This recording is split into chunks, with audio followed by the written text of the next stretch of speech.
Well, hello everyone and welcome to my channel. It's been a while since I last did a bike check video, so I thought that now would be a good time to do one since I just finished the TransBalkans Race, which takes place obviously in the Balkans, starts in Slovenia and goes all the way to Montenegro. Had a lot of fun there. The idea here is to run you through the gear that I chose, but also to explain why I did choose this option rather than another one and why I think it's better, well, at least for me and for my race. Each rider is different, each race is different. I might have chosen a different gear for a different race, but the topic here is the TransBalkans Race. So the bike that I went with is the Bombtrack Kale XC. It is a full suspension carbon mountain bike. Just a disclaimer, it is not available for sale at the moment from Bombtrack. It might be later, or a different full suspension mountain bike might be, but if you want to buy this bike, it is not possible at the moment. I built it with Shimano XT. Always been a big fan of Shimano. XT, obviously, good choice. If you want to go XTR, why not? But for bike packing, given what we do to our bikes, I think it's maybe a lot of money for some gear that is gonna suffer a lot. And XT does a great job. So it's full XT, crankset, lever, shifter, derailleur, brakes, everything works like a charm. The wheels that I went for are the Hunt Proven XC carbon wheels. They're rather light, but honestly they're bomb proof. I use them on all of my off-road races, never had a problem. I always pair them with the Linnaeus Fleecer Ridge endurance tires. Fast rolling, yet very capable off-road.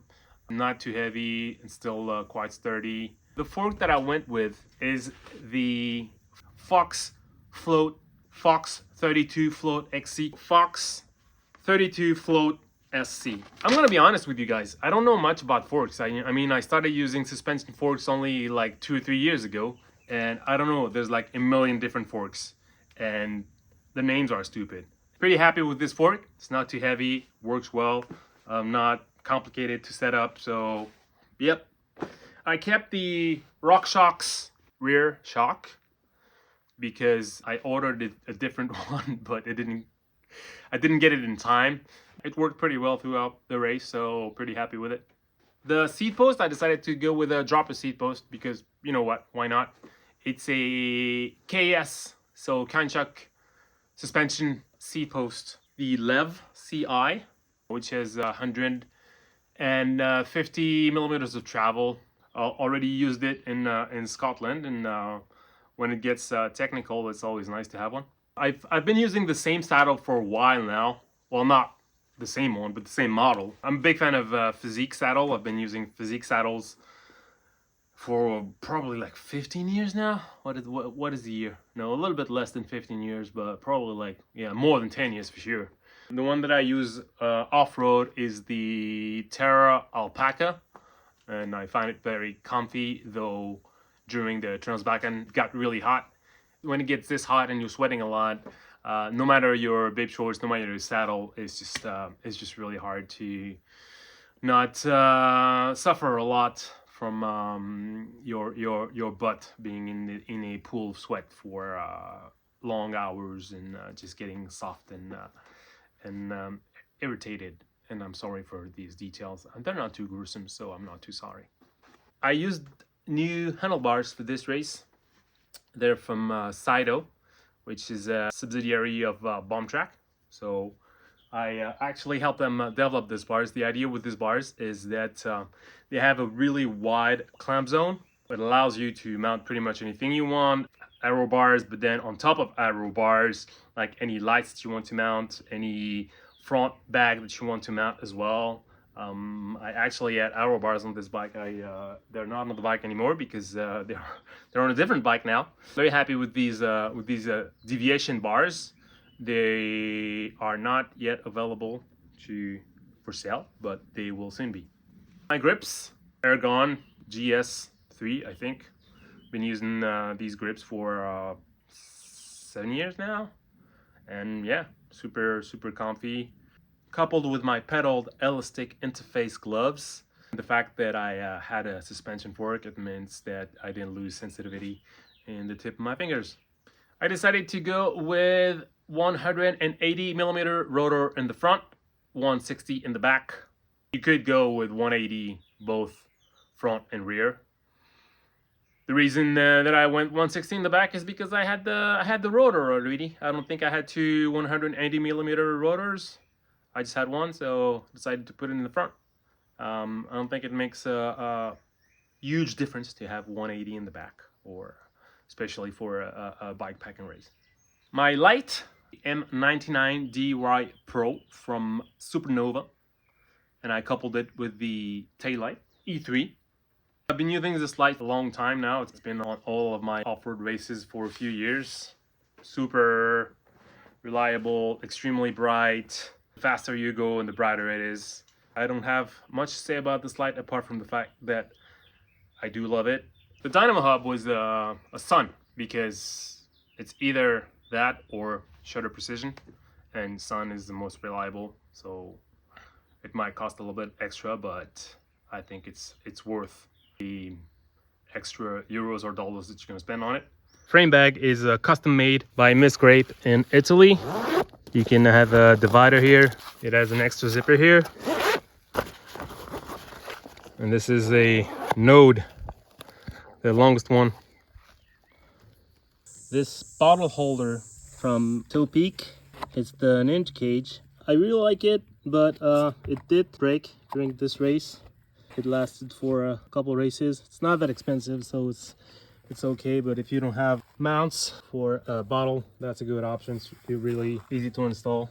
I want to tell you about the Ed unit that I use, which is the Colors Dura, that has been around for about a year now. I initially decided to try it because of the crazy battery life. I actually don't know how long the battery lasts. It really depends on how sunny it is, but I think it can go up to 200 hours. I actually didn't have to recharge the Dura during the TransBalkans Race. 5 days, riding around 16 to 18 hours a day, and yeah, no need to recharge the unit. So as I said, I initially went to the Colors Dura for the crazy battery life, and what made me stay is that I think it has everything. It has everything the other GPS units have, but it's also like very user-friendly. It's very reliable. Never had it freeze during a race or training ride. It never failed to record an activity. It's just like the thing's just like it just works.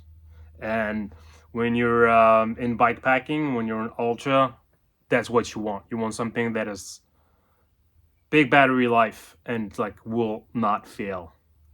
So yeah, very happy about that.